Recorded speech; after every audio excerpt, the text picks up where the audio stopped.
I have a catastrophic failure on my gsxr 1000R and it already caused me to crash once, so let's fix it. Today I'll be installing the brand new Brembo brake master cylinder and lever and swapping out this old one. This current master cylinder keeps causing the brakes to intermittently lock up or drag, and that's a huge no-no. I've inspected the rotors and calipers and everything checked out, so the fix to me getting this thing back rideable should be my master cylinder to get rid of that random sticking that it's doing. First things first, we're gonna have to drain this master cylinder before we remove it. Grab a screwdriver to remove this lock so we can twist the reservoir cap off. And now it'll pop right off. And this is exactly why when I buy a used bike, I tend to refresh on my fluids, because this is literally murky brown. Insert a paper towel or two and let it just soak up all the liquid. And pull this thing right out. And now we can remove the entire master cylinder as one piece. There's going to be two 8mm sockets in the back of it. Now all we have to remove is this banjo bolt securing the brake line, and this thing will slide right off. And make sure you use a towel to cover the surrounding painted areas, as brake fluid is very corrosive.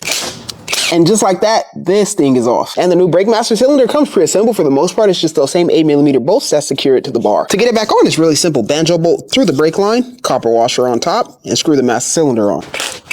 And now we can secure this thing back to the bar using the same 8mm bolts we unscrewed to get this thing off, making sure the lever angle is something that we're comfortable with as well. And I'll also be throwing this tinted brake fluid reservoir on there, fit the hose onto the master cylinder, and this thing is on there. And make sure you don't run into any interference when turning the bars. Now all that's left is to bleed new fluid throughout the entire system. That's going to be your master cylinder and the calipers. We're going to start off with the master cylinder, and I'll be using a rather cheap yet reliable bleeding system. Run a hose through a water bottle and place it on the bleeder valve. Top off the reservoir and be sure to never let it run dry as you're bleeding. Pump the brake lever, hold it, bleed.